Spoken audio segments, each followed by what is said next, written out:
بسم اللہ الرحمن الرحیم۔ السلام علیکم۔ سعودی عرب کے موسم کی تازہ ترین صورتحال لے کر آپ کی خدمت میں حاضر ہیں۔ پیر سے جمعرات تک کئی علاقے بارش کی لپیٹ میں، درجہ حرارت کم ہوگا۔ سعودی عرب میں محکمہ موسمیات نے کہا کہ پیر سے لے کر جمعرات تک سعودی عرب کے بعض علاقوں میں بارش اور بعض میں ژالہ باری کا بھی امکان ہے، جبکہ درجہ حرارت تیزی سے کم ہوگا۔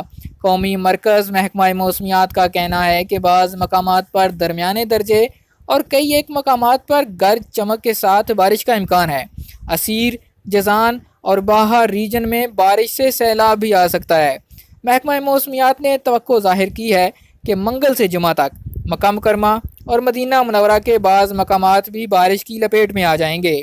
اس کے علاوہ محکمہ موسمیات کا کہنا تھا کہ نجران اور ریاض ریجن کے بعض مقامات پر گرج چمک کے ساتھ بارش ہوگی، جبکہ پیر اور منگل کو گرد آلود ہوائیں چلیں گی۔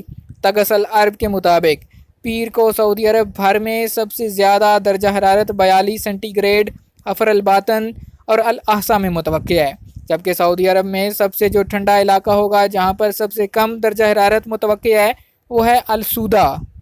یہ تھی سعودی عرب میں موسم کی تازہ ترین صورتحال۔ اگر آپ اسی طرح روزانہ سعودی عرب کی خبریں، سعودی موسمیات کی رپورٹ، سعودی ریال ریٹ یا پھر سعودی عرب کی فلائٹس کے حوالے سے جاننا چاہتے ہیں، ہمارے چینل کو سبسکرائب کیجئے، بیل آئیکن پریس کیجئے تاکہ نئی آنے والی ویڈیوز کی نوٹیفیکیشن آپ تک پہنچ سکیں۔